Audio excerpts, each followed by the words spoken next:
Hello everyone, welcome back to my channel. ఈరోజు ఒక మంచి రెసిపీ మీకు చూపించబోతున్నాను. రెసిపీ అని చెప్పి అన్నం వడ్డిస్తున్నాను ఏంటా అని చూస్తున్నారా? చిన్నప్పుడు అమ్మమ్మ ఊరెళ్తే చక్కగా రోట్లో నల్లకారం దంచేదండి. నల్లకారం దంచి చిన్నమ్మ వాళ్ళ పిల్లలకి, మామయ్య వాళ్ళ పిల్లలకి, అక్కకి, తమ్ముడికి అందరికీ మంచిగా నెయ్యి వేసి చక్కగా ముద్దపప్పు వండి దాంతోపాటు కలిపి తినిపించేదన్నమాట. అదంతా గుర్తొచ్చి అదే రెసిపీని మళ్ళీ ట్రై చేద్దామని నేను ఇప్పుడు స్టార్ట్ చేశానన్నమాట. వేడి వేడి అన్నంలో ఈ నల్లకారం వేసుకొని నెయ్యి వేసుకొని తింటే ఎంత బాగుంటుంది కదా. వెంటనే స్టార్ట్ చేద్దాం పదండి. నీటికి కడిగి ఆరబెట్టేస్తున్నాను. దేనికంటే మంచి నల్లకారం చేయబోతుంది అనమాట రోట్లో. దానికి కావాల్సిన ఇంగ్రీడియంట్స్, ప్రాసెస్ ఏంటో చూసేద్దాం. చక్కగా దీనికోసం వెడల్పాటిది పాత్ర తీసుకొని మందపుది పెట్టుకున్నాను. నేను స్టవ్ ఆన్ చేశాను. ఇప్పుడు ఇది తడి అంతా పోయేంత వరకు హీట్ చేద్దాం. ఫస్ట్ ఈలోపు ఇంగ్రీడియంట్స్ చూడండి. ఒక పెద్ద కప్పు ఎండుమిర్చి మొత్తం చక్కగా తుడియాలన్నీ తీసేసి ముక్కలు చేసి పెట్టుకున్నాను. అలాగే 2 స్పూన్లు నల్ల మినప్పప్పు, పొట్టు మినప్పప్పు అన్నమాట. అలాగే ఇది ధనియాలు ఒక 2 స్పూన్లు, 1 స్పూను జీలకర్ర, అలాగే వెల్లుల్లి రెబ్బలు, ఇంకా చింతపండు కూడా.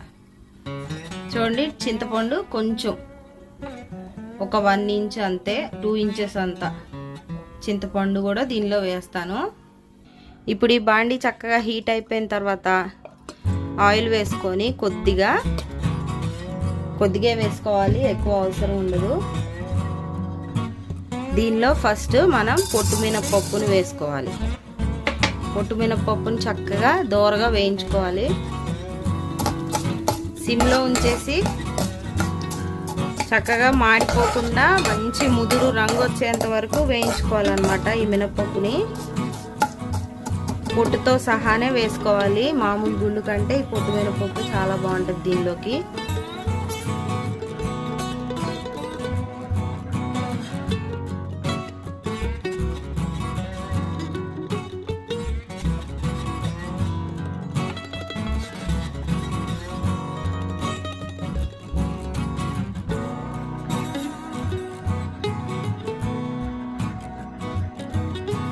చక్కగా లైట్గా కలర్ మారుతున్నాయి చూడండి, కమ్మని వాసన వస్తుంది. అలాగే ఇప్పుడు ఈ స్టేజ్లో మనం ధనియాల్ని వేసేసుకోవాలి. ఈ ధనియాలతో పాటు ఇంకా వేగుతాయి అన్నమాట. ధనియాలు కూడా చక్కగా కమ్మని వాసన వస్తున్నాయి, వేగిపోయాయి. ఇప్పుడు మనం ఎండుమిరపకాయలు వేయాలి. ఇదే నూనెలో ఎండుమిర్చి వేసుకోవాలి.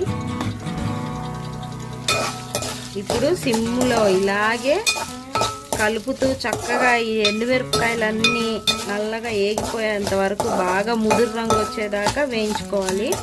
తిప్పుతూనే ఉండాలి, ఒకే పక్క మాడిపోకుండా.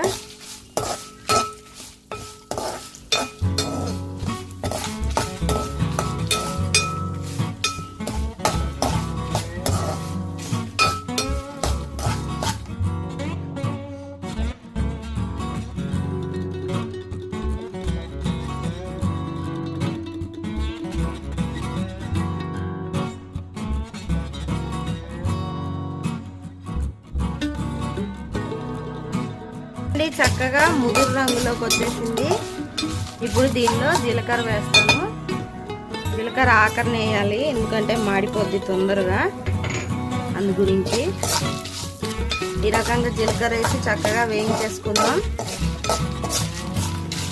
అయిపోయింది, జీలకర్ర కూడా వేగిపోయింది, తొందరగా అయిపోద్ది జీలకర్ర. ఇప్పుడు ఈ చింతపండుని ఈ వేడి దానిలో పెట్టేసి స్టవ్ ఆఫ్ చేసేసాను. ఈ వేడికి చింతపండు కూడా కాస్త అంత మెత్తబడిద్ది, నూరేటప్పుడు చాలా ఈజీ అవుతుంది అన్నమాట. ఇది కొంచెం చల్లారగానే నూరటం మొదలు పెట్టేద్దాం. చూడండి, చక్కగా మన రోల్ కూడా శుభ్రంగా ఎండిపోయింది. ఇప్పుడు దీనిలో కొంచెం కొంచెంగా వేసి వేయించుకున్నవి అన్నీ మెల్లిమెల్లిగా దంచుదాం అన్నమాట.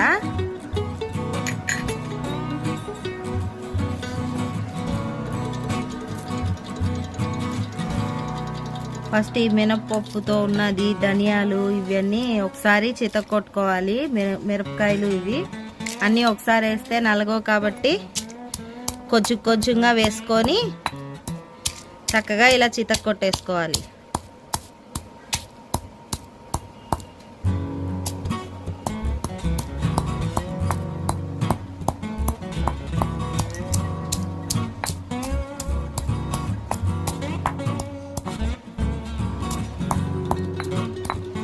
చక్కగా నలిగిపోయినాయి. మళ్ళీ ఇంకా కొన్ని వేసుకోవాలి. ఎంత కమ్మని వాసన వస్తుందో చక్కగా. నల్లకారము, ఒక నెయ్యి చుక్క, వేడి వేడి అన్నం వేసుకుని తింటే ఎంత బాగుంటుంది.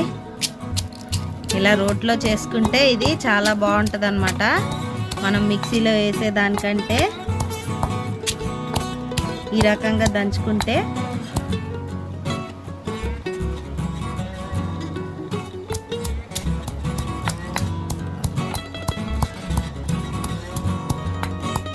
చక్కగా ఇలా దంచేసుకొని కొద్ది కొద్దిగా అలా వేసుకుంటూ మొత్తం దంచుకోవాలి. ఫస్ట్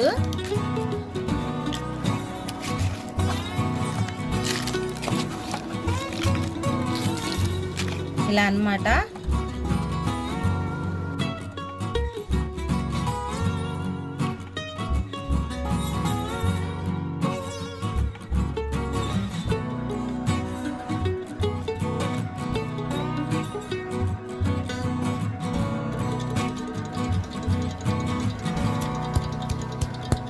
ఈ రకంగా అంతా చక్కగా ఇలా నలిగిపోయింది కదా. ఇప్పుడు దీనిలో మనం చింతపండు వేద్దాము.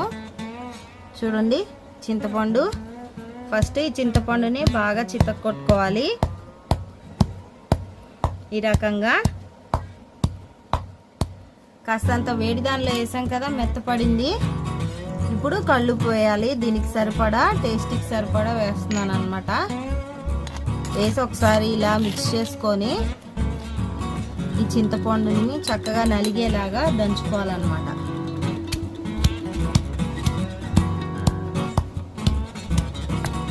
ఈ కల్లుప్పు, ఈ మిరపకాయలు, చింతపండు అంతా కలిసేదాకా ఒకసారి దంచుకోవాలి చక్కగా.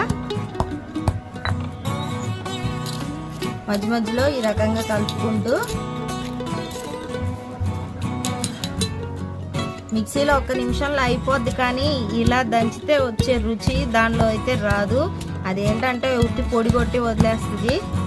ఇలా చక్కగా చేసుకున్నప్పుడు ఈ నూనెతో కలిసి దంచుకున్నప్పుడు మనకి రుచి ఎంత చక్కగా ఉంటుందంటే, ఒక వేడి అన్నం ముద్దలో కాస్తంత నెయ్యి చుక్కేసుకొని నల్లగారం కలిపి తింటే ఎంత చక్కగా ఉంటుంది. ఎవరైనా పేషెంట్లు ఉన్నా నోటికి చక్కగా ఉంటుంది అన్నమాట తినడానికి. ధనియాలు, ఇందులో సీమ్ పట్టేవి ఏవి ఉండవు. ఎలాంటి వాళ్ళైనా తినొచ్చు పేషెంట్స్. కాస్తంత నల్లగారం, ఒక నెయ్యి చుక్కేసి ఒక ముద్ద తిని ఆ తర్వాత మళ్ళీ కూర అన్నం తింటే ఎంత చక్కగా ఉంటుంది, కమ్మగా. ఇలాంటి వాటి ముందు పిజ్జాలు, బర్గర్లు ఎందుకు పనికొస్తాయండి?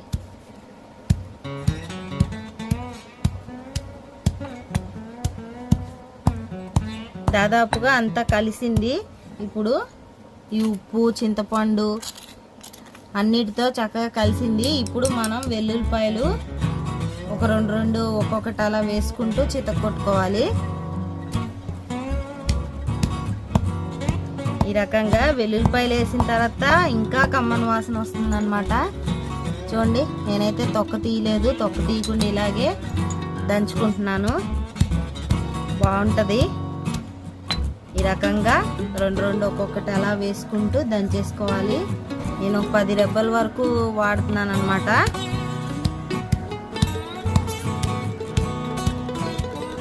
కారం ఉంటేనే బాగుంటుంది ఇది. చక్కగా ముదురుగా వేయించుకోవాలి. అన్నీ ఒకేసారి మాడిపోనీయకుండా ముదురు రంగు వచ్చేదాకా వేయించుకోవాలన్నమాట. ఓ చుక్క నూనె వేసుకొని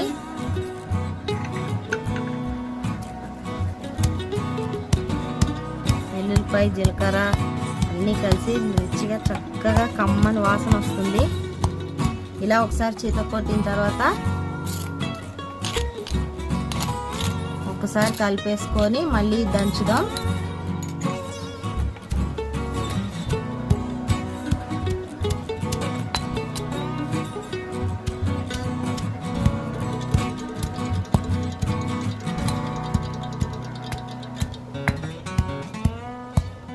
ఈ రోలు నేను ఇంట్లోనే సెటప్ చేసుకున్నాను. దానికోసం ఇక్కడ బండలు పాడైపోతాయి టైల్స్ అని చెప్పి మ్యాట్ వేసాను అనమాట రోల్ కింద చక్కగా, లేదంటే మళ్ళీ అవి పగిలిపోతాయి కదా, అందుకే జాగ్రత్తగా దంచుతున్నాను.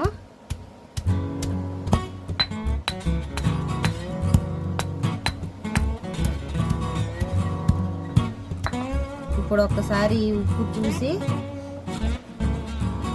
ఆ తర్వాత చాలేదంటే మళ్ళీ వేసుకోవచ్చు.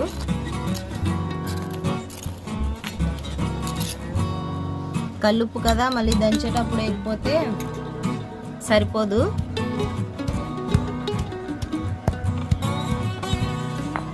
కొంచెం పడుతుంది ఇంకా ఉప్పు.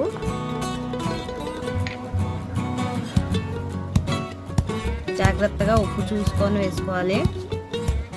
తెలియకపోతే ఓ ముద్ద అన్నంలో కలిపి చూసుకుంటే ఇంకా మంచిది.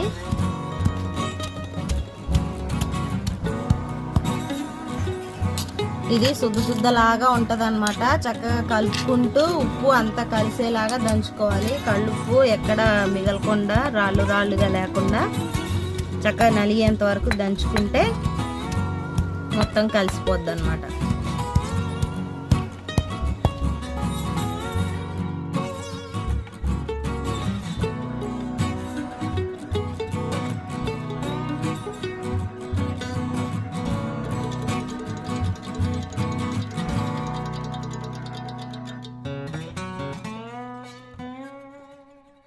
మంచి నల్లగారం రెడీ అయిపోయింది. మీరు కూడా తప్పకుండా ట్రై చేయండి. జ్వరం వచ్చిన వాళ్ళేంటి, బాలింతలేంటి, ఎలాంటి జబ్బు పడి ఉన్న వాళ్ళైనా నోటికి కాస్తంత రుచిగా తినాలంటే ఇది తప్పకుండా చేసి పెట్టండి. చాలా బాగుంటుంది.